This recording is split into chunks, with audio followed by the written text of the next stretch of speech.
ஒரு காலத்தில் ஒரு அழகான ராஜ்யத்தில் அந்நாட்டின் அரசருக்கு மிக அழகான மற்றும் புத்திசாலியான மகள் இருந்தாள். அவளின் பெயர் லாவண்யா. அவளை திருமணம் செய்ய பல அரசகுமாரர்கள் வந்தார்கள். ஆனால் அரசர் தனது மகளை யாருக்கும் எளிதில் கொடுக்க விரும்பவில்லை. அதனால் அவர் ஒரு விசித்திரமான சோதனையை வைத்தார். அரண்மனை மண்டபத்தில் 3 பெட்டிகள் வைக்கப்பட்டிருந்தன. ஒன்று தங்கப்பெட்டி, ஒன்று வெள்ளிப்பெட்டி, மற்றொன்று சாதாரண மரப்பெட்டி. தங்கப்பெட்டியின் மேல் என்னை தேர்ந்தெடுப்பவன் உலகம் விரும்புவது பெறுவான் என்று எழுதப்பட்டிருந்தது. வெள்ளிப்பெட்டியின் மேல் என்னை தேர்ந்தெடுப்பவன் தகுதியானதை பெறுவான் என்று எழுதப்பட்டிருந்தது. மரப்பெட்டியின் மேல் என்னை தேர்ந்தெடுப்பவன் அனைத்தையும் ஆபத்துக்குள்ளாக்க வேண்டும் என்று எழுதப்பட்டிருந்தது. அரசர் கூறினார், இந்த 3 பெட்டிகளில் ஒன்றில் என் மகளின் படம் உள்ளது. சரியான பெட்டியை தேர்ந்தெடுப்பவன் அவளை திருமணம் செய்யலாம். முதலில் ஒரு பணக்கார இளவரசன் வந்தான். அவன் தங்கப்பெட்டியை பார்த்தான்.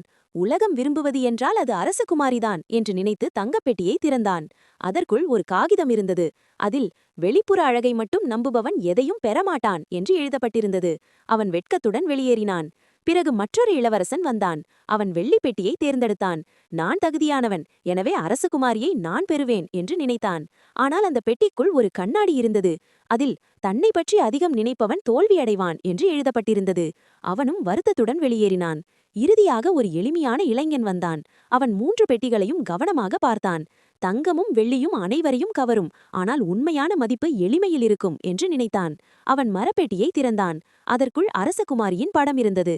அரசரும் மகளும் மகிழ்ந்தனர். அந்த இளைஞன் அரசகுமாரியை திருமணம் செய்து கொண்டான். இந்த கதையின் நெறி, வெளிப்புற அழகையும் செல்வத்தையும் மட்டும் பார்த்து முடிவு செய்யக்கூடாது. உண்மையான மதிப்பு உள்ளத்திலும் எளிமையிலும் இருக்கும்.